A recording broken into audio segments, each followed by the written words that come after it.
ഉള്ളത്. അതാണ് അവിടുത്തെ ജീവിതം മുഴുവനും സുന്നത്ത് ജമാഅത്തിന് വേണ്ടി നീക്കിവെച്ചു. നമ്മൾ കരുതും ഉസ്താദ് ഇപ്പോൾ ഇങ്ങോട്ട് വന്നത് നല്ല പുതിയ മേഴ്സിഡസ് ബെൻസ് GL ക്ലാസ് വലിയ സംഖ്യ വരുന്ന നല്ല മുന്തിയ ഇനം ബെൻസിലെ ഏറ്റവും ഉയർന്ന വാഹനം. നമ്മൾ കരുതി എന്തിനാണ് ഇങ്ങനെയൊക്കെ ഇത്ര വലിയ ഒരു വാഹനത്തിലൊക്കെ വരുന്നത് എന്ന് ഒരു പക്ഷേ തെറ്റിദ്ധരിച്ചു പോകുന്ന ആളുകൾ ഉണ്ടായേക്കാം. പൊന്നാനിക്കാരേതായാലും അങ്ങനെ ധരിക്കുകയില്ല എങ്കിലും ഞാൻ ഓർക്കുകയാണ്, ഞാൻ ഒരിക്കൽ കാസർകോട്ടിൽ നിന്ന് വന്നു, ഫറോക്കിൽ ട്രെയിൻ ഇറങ്ങി, അവിടെ നിന്ന് ഒരു ഓട്ടോറിക്ഷ വിളിച്ച് എന്റെ വീട്ടിൽ തലപ്പാറയിലേക്ക് പോരാൻ. ആ സമയത്ത് രാത്രി ഒരു 2 മണി സമയമാണ്. ഓട്ടോറിക്ഷ ഡ്രൈവർ ഏകദേശം ഇടിമുഴുക്കിലെത്തിയപ്പോ എന്നെ പരിചയപ്പെട്ടു. ഞാനൊരു സഖാഫിയാണെന്ന് പറഞ്ഞപ്പോ അദ്ദേഹം എന്നോട് പറഞ്ഞു, ഉസ്താദെ ഞാൻ വണ്ടി ഒന്ന് സൈഡാക്കട്ടെ, എനിക്ക് ഒരു സംശയം തീർക്കാനുണ്ട്.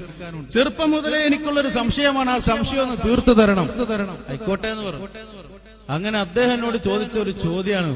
അദ്ദേഹം പറഞ്ഞു AP ഉസ്താദ് വലിയ മുന്തിയ വാഹനത്തിൽ സഞ്ചരിക്കുന്നു, അതിന്റെ ഒരു ആവശ്യം ഉണ്ടോ?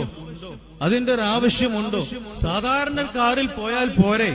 അങ്ങനെ ആലിമീങ്ങളാകുമ്പോ അങ്ങനെ വലിയ ആഡംബര വാഹനത്തിൽ യാത്ര ചെയ്യാൻ പറ്റുമോ എന്നൊക്കെ ഇയാളുടെ ചോദ്യം. അപ്പൊ ഞാൻ അയാളോട് പറഞ്ഞു, കാരണം ഞാന് ഉസ്താദിന്റെ ജീവിതം എത്രയോ വർഷങ്ങൾ 8 വർഷം മർക്കസിൽ പഠിച്ച ആളാണ് ഞാൻ. അന്ന് മുതൽ കാണാൻ തുടങ്ങിയതാണ്. ഞാൻ അദ്ദേഹത്തോട് പറഞ്ഞു, ആ ചെറുപ്പക്കാരനോട് പറഞ്ഞു, എനിക്ക് വളരെ ഇഷ്ടപ്പെട്ടു നിങ്ങളെ ഈ ചോദ്യം. അൽഹംദുലില്ലാ, ഞാനൊരു കാര്യം പറയാം, നീ നേരെ മർക്കസിലേക്ക് വിട് ഈ ഓട്ടോറിക്ഷ. തലപ്പാറയിലേക്ക് പോകുന്നതിന് പകരം മർക്കസിലേക്ക് വിടുക. എന്നിട്ട് നാളെ ഉസ്താദിന് എറണാകുളത്ത് ഒരു ഫംഗ്ഷൻ ഉണ്ട്, അവിടേക്ക് നമുക്ക് ഓട്ടോറിക്ഷയിൽ കയറ്റാം ഉസ്താദിന്. എന്നിട്ട് ഈ ഓട്ടോറിക്ഷയിൽ പോകണം, എറണാകുളത്തേക്ക് നീ വിടണം. നീ പറഞ്ഞല്ലേ സാധാ വണ്ടി പോരൻ, വേണ്ട ഓട്ടോറിക്ഷ ആയിക്കോട്ടെ. എന്നിട്ട് എറണാകുളം കഴിഞ്ഞിട്ട് പിന്നെ അവിടുന്ന് തിരുവനന്തപുരത്ത് അപ്പുറം ഒരു പള്ളി ഉദ്ഘാടനം ഉണ്ട്, അതും കഴിഞ്ഞ് പിറ്റേ നാളെ സുബഹിക്ക് മർക്കസിലേക്ക് ബുഖാരി ക്ലാസ്സിന് നീ ഈ വണ്ടിയായിട്ട് എത്തിക്കണമെന്ന് പറഞ്ഞു. അപ്പൊ അവൻ വറക്കാൻ തുടങ്ങി. പടച്ചോനെ, ഞാൻ പറഞ്ഞത് പോരാ, ക്ലാസ് കഴിഞ്ഞതിന് ശേഷം, ബുഖാരി ക്ലാസ് കഴിഞ്ഞതിന് ശേഷം പിന്നെ മംഗലാപുരത്തേക്ക് നീ ഓട്ടണം എന്നൊക്കെ പറഞ്ഞപ്പോ ഇവൻ പറഞ്ഞു, പൊന്നാര ഉസ്താദെ, ഈ രൂപത്തിൽ ഇപ്പൊ ഞാൻ ഈ ഓട്ടോറിക്ഷയായിട്ട് വിട്ടാല് ഏകദേശം ചെങ്കുവട്ടി എത്തുമ്പോഴേക്ക് എന്റെ 3 ടയറും തെറിച്ചു പോകുന്നു. ആ രൂപത്തിൽ വിട്ട് ഞാൻ പറഞ്ഞു, അപ്പൊ നീ പറയുന്ന എന്താ ചെയ്യേണ്ടത് എന്ന് പറഞ്ഞു. ഇയാൾക്ക് മിണ്ടാട്ടല്ലേ? ഞാൻ പറഞ്ഞു മനസ്സിലായിട്ടില്ലേ? നോക്കുമ്പോ കരയാണ്, പൊട്ടിക്കരയാണ്. അദ്ദേഹം പറയാണ്, ഞാൻ തെറ്റിദ്ധരിച്ചു പോയി, എനിക്ക് മനസ്സിലായി എന്തിനാണ് അങ്ങനെയുള്ള വാഹനം ഉപയോഗിക്കുന്നത്. കാരണം ഓരോ മണിക്കൂറുകളിലും അല്ലെങ്കിൽ മിനിറ്റുകൾക്കും നമ്മുടെ ജീവിതത്തിന്റെ മണിക്കൂറുകളുടെ വിലയാണ്. ആ സമയങ്ങളിൽ എത്തേണ്ട സ്ഥലങ്ങളിൽ പെട്ടെന്ന് നിമിഷങ്ങൾ കൊണ്ട് എത്തണമെങ്കിൽ അതിനനുസരിച്ച വാഹനം വേണം.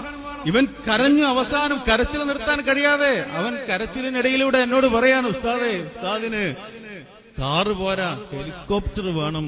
അപ്പോഴാണ് എനിക്ക് മനസ്സിലായത്. എന്റെ കുറെ സുഹൃത്തുക്കൾക്ക് ഈ സംശയം ഉണ്ടായിരുന്നു. ഞാൻ മുഴുവൻ ആളുകളോടും ഞാനിത് പറഞ്ഞു കൊടുക്കും. ഇപ്പോഴാണ് എനിക്ക് മനസ്സിലായത് വ്യക്തമായ കാരണം എന്താണെന്ന് ഉള്ളത്.